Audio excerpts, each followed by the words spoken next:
Hai semuanya, di video sebelumnya kita sudah sampai sini di mana kita bisa ngefilter dari data-data objek kita. Jadi kita bisa filter dari namanya misalnya, atau dari kotanya kita juga bisa.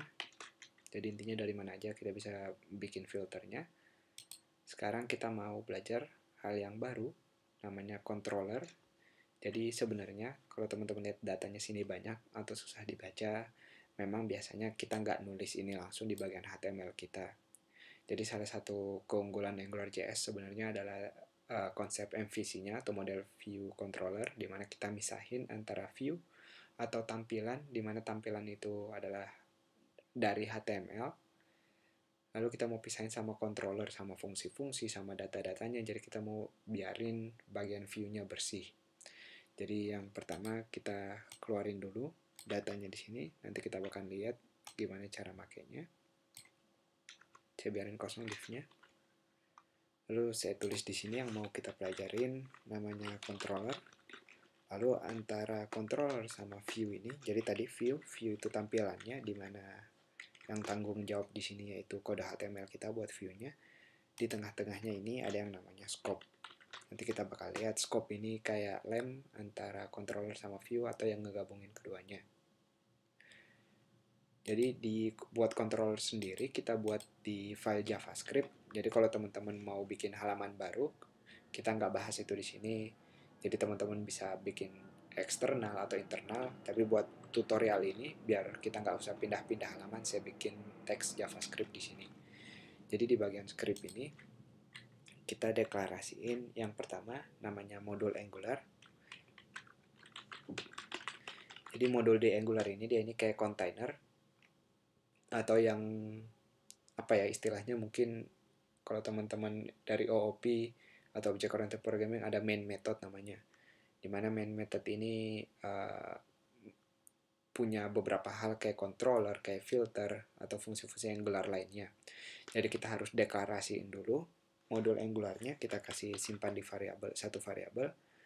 Misalnya kita kasih nama variabelnya test, lalu kita panggil dengan Angular modul. Lalu ada dua parameter. Yang pertama aplikasi atau halaman yang kita gunakan. Jadi di sini kita nyambunginnya di ng app ini. Kita bakal tulis di sini, misalnya test app. Jadi namanya ini kita pakai sebagai parameter pertama di Angular model kita. Lalu yang kedua ini opsional, bisa kita biarin kosong, array kosong seperti ini. Dia ini biasanya kalau kita tergantung sama modul-modul lain. Jadi di sini kita cuma pakai test app, tapi bisa jadi nanti kita tergantung sama modul lain. Nanti kita lihat, kita nggak bahas itu, kita biarin kosong dulu. Jadi diakhirin dengan titik koma. Sekarang si tes ini, ingat tes ini sekarang modul Angular kita udah bisa pakai yang namanya controller. Jadi kita nggak bisa langsung pakai controller, kita harus bikin modulnya dulu. Setelah bikin Angular modulnya, nyiapinnya, baru kita bisa pakai controller ini. Jadi cara makainya namanya titik controller. Lalu setelah itu ada dua parameter. Yang pertama namanya mau apa, misalnya kita kasih nama data orang misalnya. Lalu kita pisahin dengan koma. Yang kedua fungsinya, kita mau ngapain.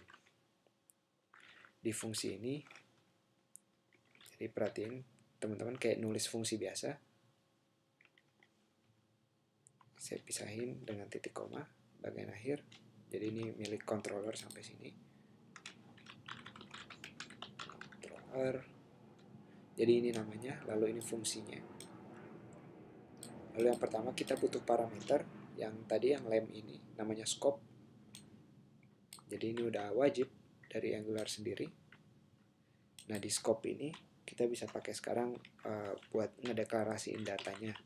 Jadi kayak sebelumnya kita kasih namanya data misalnya.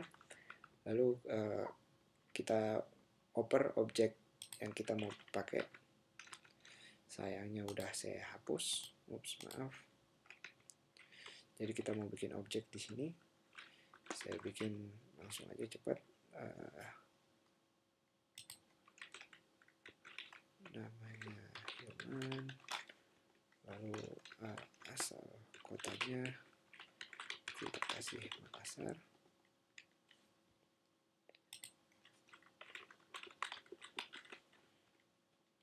buat data keduanya kita pisahin dengan koma. Kita ambil 2 data saja, yang penting kita lihat udah berfungsi. Teman-teman silahkan pakai beberapa data langsung. Berlebihan.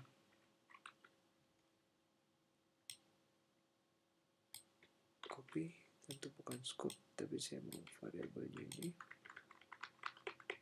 Namanya kita ganti jadi MD. Kotanya jadi Manado.